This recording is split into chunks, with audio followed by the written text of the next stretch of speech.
Ito. Oh. Fuse. Fuse. Yan ang fuse. Tignan nyo, mayroong coil doon sa loob yan. Yung fuse na yan. Paano mo lalaman pag sira na? Ayan, ma'am. Sandali ko nyo. Yan yung makikita mo kung paano masisira, ma'am. Ni? Paano mo malalaman na sira na? Ano yan? Huwag mo na ibalik, ma'am. Huwag mo na ibalik. Alam ko, umiitim sa loob. Tignan mo yun. Tignan mo yung fuse na yun. Mayroon siyang coil doon sa ilalim, sa loob. Na parang nag-iitim. Yun lang napuputol. Napuputol yun. Kapag yung nakikita mo sa loob niya, may coil lang na maliit. Maganda na, nakadiretso. Di ba, Doon sa loob, sa gitna. Sa gitna. Sa gitna. Meron. Ayun, wala sa gitna. Nasa gitna. Kung malabo yung mata mo, di mo makikita. Kapag naputol yan, yung pinakagitna niya, ibig sabihin na nun, sira na yan. Yes, yan. Napapalitan yan, hindi siya... Meron din yan man sa motor. Kaya ito, fuse din ito. Ayun, nakikita mo, may kwento sa gitna. Yun. Pag naputol yun, pumotor, Ngeta mo na. wala na rin. Puro puti na. May ginagawa kami, mamaya na, Coraline.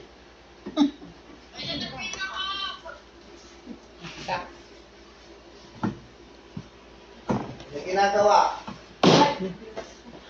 Ito, yung sinasabi ko sa EBR, ma'am. Ayun, may nakalagay. Ayan, Nakalagay. 110, 220. Hanap ko nga kanina Yan. pa eh. Pero ito, 220 ito. Ito, 220, papunta doon. Kaya yung appliances mo, Ang appliances mo, kung 110 yung appliances mo, 110 dito. dito may sasaksak. Huwag ka Safe dito. siya. Once na dito ang ginamit mo, puputok na yung appliances mo. Kanina pa ako naghahanap ng ganyan na may Yan. nakalagay. Wala akong pakita doon. Eh, Huwag mo na ibalik, huwag mo ibalik na po. Tikukan natin. Ba't mo tinanggal? Para makita. Then, Sige nga Rod, tanggalin mo pa nga rin itong isa. Sige, kahit ganyan na, para makita nyo. dapat nakalagay. Sige, magkon kayo, picture po kayo. Sige, kunwari gagalaw-galaw kayo naman dyan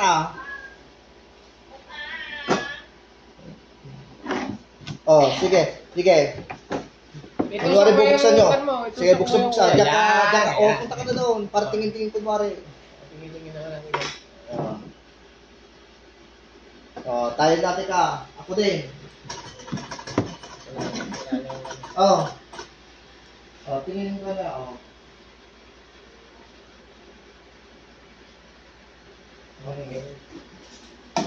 Kala nyo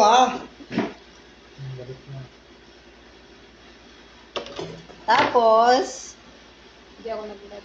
Kasi, Hindi, kung ano yung ibalik. Hindi, huwag mo ibalik. Ito, may mamaling masasabi. pag gumawa ka ng rice cooker, ito yung rice cooker ito yung, ma'am, ito yung, ganyan mo, ano dyan. Kaya kukuha ko sa inyo. Ito yung fuse. Ayan. Ito yung pinaka-fuse niya. Nakikita ko yung pinakita ko sa inyo. Ito yung fuse ng, ito para makita nyo yung fuse. Ito yung fuse ng,